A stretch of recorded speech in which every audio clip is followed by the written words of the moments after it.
known that it was a mistake, and look at how big everything was. So I don't know if they'd call it a mistake given the profit margins they're making video. People started running into a problem, like when, for instance, working for a government department that says to you, we need our data stored within our borders. To the point now where I believe public cloud spending has actually usurped spending that goes into data centers on data center hardware and software. Who at the end of the day owns the data, and what are their rights over that data?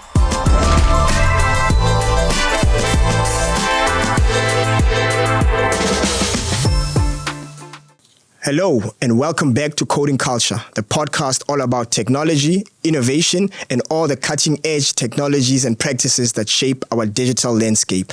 I am your host, Kgang. People still do call me Kgang, and today we've got a very interesting topic. I'm joined by Julian, the CTO of LSD Open. We will be talking everything cloud, public cloud, private cloud, cost, repatriation, everything. Welcome to the podcast, Julian. Here we go.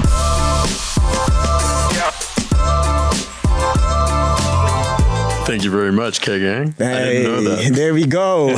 Now you know.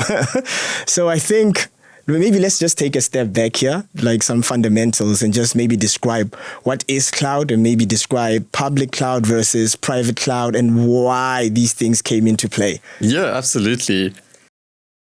We'll start with public cloud. That's kind of credited to Amazon. It goes back to when they were building Amazon, the retailer, and found that they had all of this excess compute. And I can't remember the name of the chap that came up with the idea to sell that excess compute to pretty much anyone with a credit card. But that's effectively where the birth of the public cloud started with AWS and EC2, which, interesting fact, was developed out of South Africa in Cape Town. Hey, there we go. Yeah.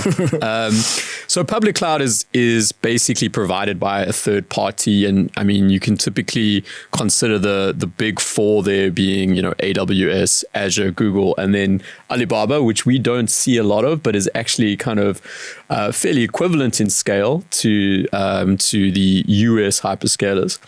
And the whole premise being you should be able to spin up infrastructure or services on demand, pay for your usage, and scale it down when you're not using it. And so it's effectively kind of moved the world into a bit of a consumption mechanism to pay for infrastructure and services, get them very rapidly, as much as they need, and pretty much dispose of them when they're not using them. That's public cloud at a very high level. Private cloud is effectively a simulacrum of that. It's availing, infrastructure on demand, elastically scaling it, and making it available in the locations that the different consumers within a company need it, but doing it on your own hardware in your own data center or potentially in a colo. So effectively, you're responsible for the full stack, from the infrastructure, networking, storage, all the way up to the software layer, and then of course, the layer on top being your applications and services. No, thanks for that. Who would have known that it was a mistake? And look at how big everything was. So I don't know if they'd call it a mistake given the profit margins they're making video. That is amazing. And then in terms of, I think over the last couple of years, a lot of people had moved from on-prem and were going public. What were the main reasons why people were going that direction? So I think, you definitely saw a lot of the startups, and I mean, startups that ultimately became unicorns, finding it very easy to get to the scale they needed to as quickly as they needed to by adopting hyperscale infrastructure and leveraging public cloud. It effectively gives you this, limitless amount of scale and a lot of flexibility in terms of where you can run your services. You can effectively deploy them to regions all around the world. And of course, suggesting things like high availability, getting, data services, analytical services, AI services, etc., pretty much on demand. So there was a huge amount of flexibility and of course, a massive amount of speed of innovation, just being able to have what you need when you need it without having to, pretty much build your own. So I think that was really why, we started to see from about, I would say the early 2010s, this kind of sky rise in public cloud adoption to the point now where I believe public cloud spending has actually usurped spending that goes into data centers on data center hardware and software. Yeah, I think those were interesting times having to do the transition. I think even from a development perspective, people had to change their mindset where it's like cloud first development, and it changed how people thought about things. What do you think were the biggest changes of trying to develop your technology with a cloud first mindset? So I think, we saw this almost interesting kind of points of time around, the 2010s, as I said, where you had the kind of, explosion of public cloud and the likes of AWS, and then, Microsoft and Azure, and of course, Google and GCP entering the scene. And at the same time, it was also kind of around the time we really saw this big surge in the adoption of Agile, DevOps, and microservices. And I don't know if you can attribute one to the other, but, when you're running in public cloud, you want to be as efficient as possible. So you don't want to consume any more than you absolutely need to service your customers and service the requests that your applications need to serve. And microservices architecture, which is effectively, smaller, really kind of, hyper-focused services. I'm going to implement this much business logic for this type of service and not more. Kind of fit that pattern really well. Smaller, leaner applications that run in containers that can be scaled up very quickly, that can be moved around very quickly. And then underpinning that and getting them delivered was DevOps and continuous integration and delivery. So automating the whole supply chain of software into cloud. And they all kind of really, I would say, experienced the surge in growth and adoption, over that time. So cloud native and cloud native development is kind of, I guess, what it's called today, designing your applications to be cloud native. That's very interesting. And a lot of startups, a lot of companies, that's what happened there. We leveraged all that. And then I think people started running into a problem, like when, for instance, working for a government department that says to you, we need our data stored within our borders. I think at that point, some of the cloud providers now started opening data centers in various regions. Yeah, so I think we've seen, that proliferation of hyperscalers globally and into Africa, the likes of AWS, they've got a region here, Google, Microsoft, they've all landed here and opened up regions in the rest of Africa and the Middle East. And, definitely the data sovereignty aspect. And, you see kind of things like GDPR pop here. Where can your data as an organization, effectively data around your customers actually reside, and, can it traverse borders? So data sovereignty is definitely a big concern, to the point where even if you are running in a hyperscaler local to your country, there can still be implications around having data reside with the third party that's effectively not kind of completely within the remits and control of the enterprise that's generating that data. Nah, that's very interesting. I think it brought a lot of legislative issues in terms of who owns the data. Can this country be able to request your data? And I think with that drive, we've seen over the last couple of years now, a lot of companies have, for different reasons, whether it be cost or sovereignty of data, have been trying to now look at getting their data back, having private clouds, and making sure that they're able to comply with certain legislation. Have you seen this trend? Yeah, I think there have been a number of factors that have contributed to, I'd say a lot of enterprises, giving or even reconsidering, where they, host and run their applications and their databases and data workloads. I think, some of those factors are actually down to cost, as you mentioned. We've seen large enterprises do what they call lift and shift. So effectively, they take these kind of large, more traditional monolithic applications and pretty much just move them straight into a hyperscaler without really thinking around optimization or how they could align those applications closer to cloud native. And what happens over time is as more and more workloads move in that aren't really optimized to run in cloud, public cloud environments efficiently, the cost adds up. Yeah, it just skyrockets. And because it's all consumption based, it gets pricey quickly. And that's, I think, given, certain enterprises a little bit of pause around the cost factor of not running in an optimized fashion in a hyperscaler. And then, I think another contributing factor outside of that, and I mean, you can throw into the cost factor, high inflation environments, high inflation countries, and, considerations around, just currency in general. The additional factors, definitely, I would say, kind of the macro climate and what we kind of see evolving. I mean, I think we can all kind of attest to the fact that it is a somewhat volatile macroeconomic situation and political situation happening.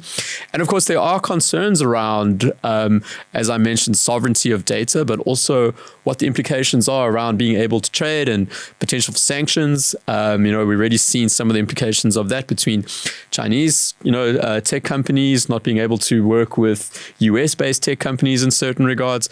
So there are those considerations. Who, at the end of the day, owns the data, and what are their rights over that data? I mean, sitting in their data centers, and I think that's created a lot of discourse around where should we be, running our applications and our digital services. That's very interesting. You mentioned the political tariffs. I didn't say that out loud. I'm just joking.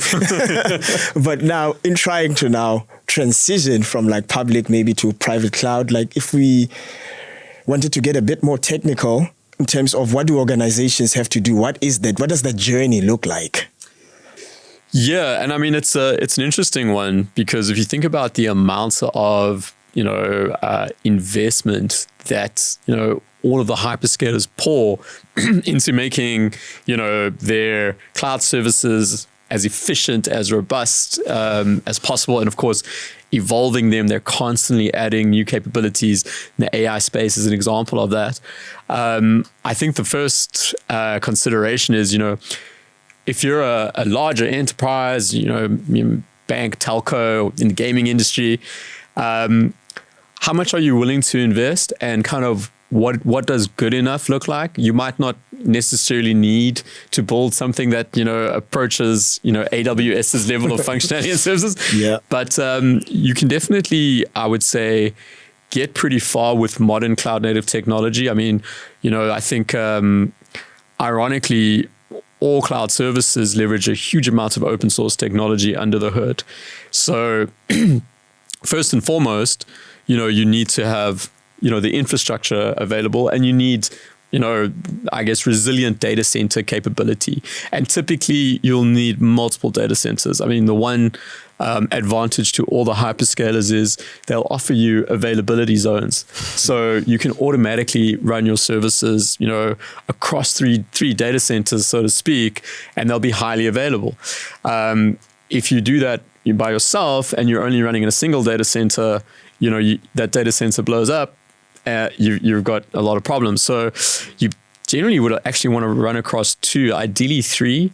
The way a lot of modern applications, especially on the data layer run, you kind of need an odd number of instances, depending on what it is, cache, database, NoSQL database, for example, to retain quorum. So now you already need to kind of think about how do we maintain or manage that if we were building our own data centers or if we were using a colo for that.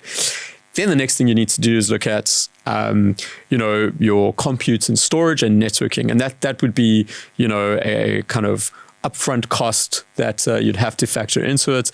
And of course, making sure that you can scale as well. So, I mean, one of the, really powerful things, and we were talking about why there's been this surge of adoption of hyperscaler over the last 2 decades. It's because you can scale on demand.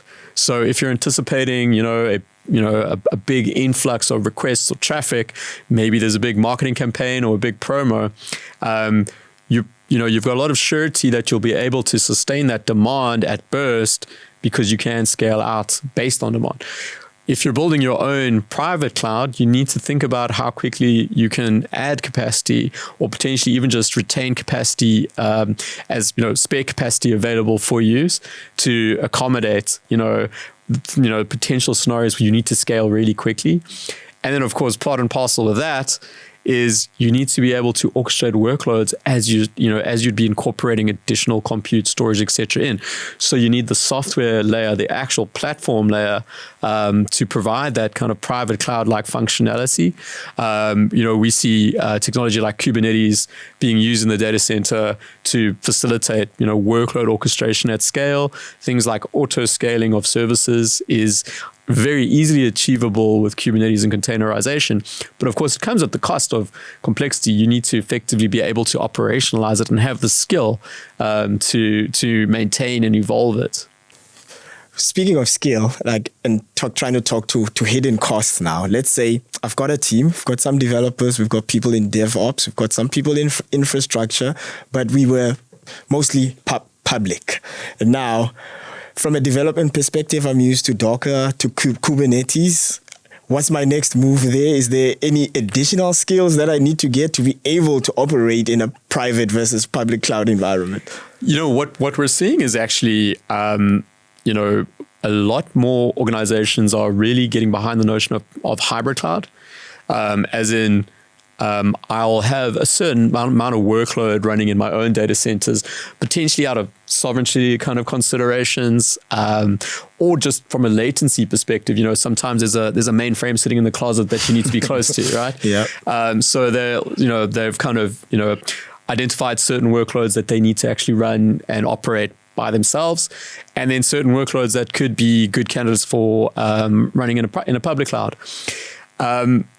If you've designed, as you've said, in that scenario where you've already got, good automation around your development lifecycle and flow, you're kind of doing continuous integration and delivery, and you're able to automate, the building and releasing of software, ideally as containers, to something that is common across all the public clouds and that you can also implement in your own data center like Kubernetes, you've got a lot of flexibility.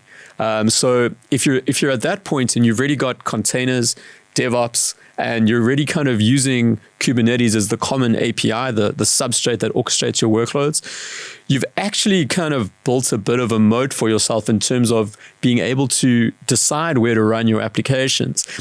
If you take the opposite side of the coin and, you're kind of running more traditional, I'm building my DLLs and copying them onto... Sounds dangerous. Yeah, exactly. I got a big JBoss workload sitting in this massive Linux VM.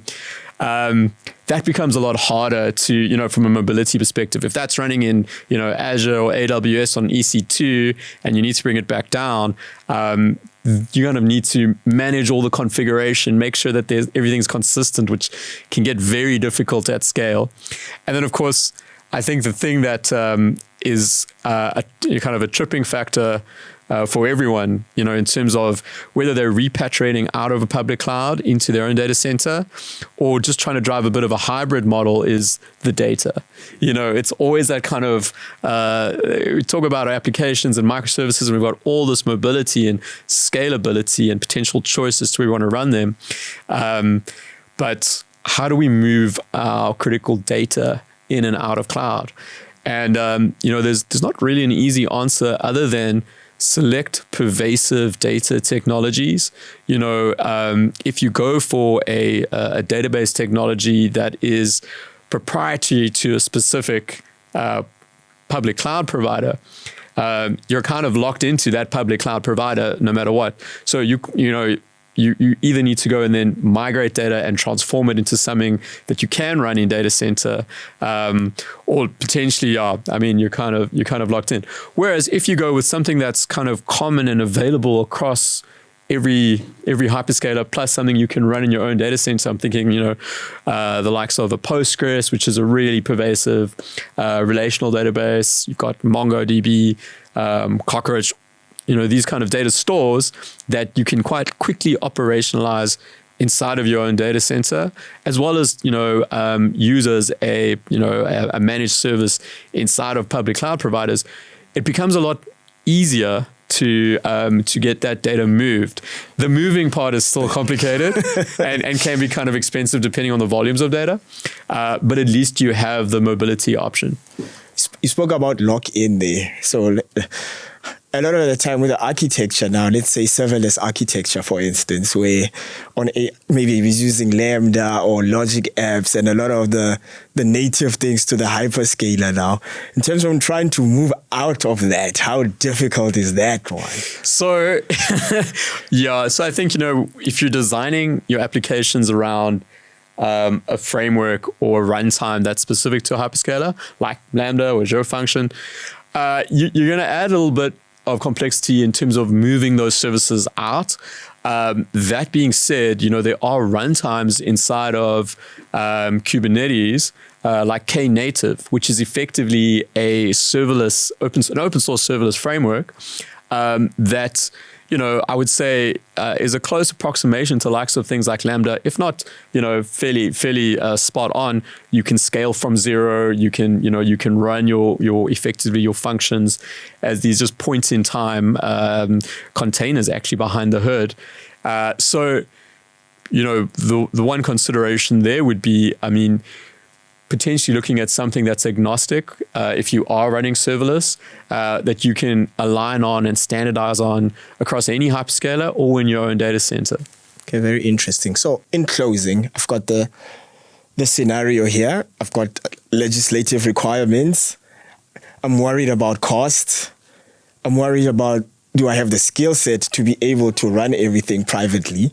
And I approach you with this kind of problem, what would you recommend to me? First, I'd say you guys should hire us. But no, realistically, I think, I do think that there's a lot of flexibility and abstraction in terms of some of the complexity of running your own services when you're running in public cloud. Like, you don't need to necessarily worry too much about things like uptime and having to have, a massive scale out amount of infrastructure when using it.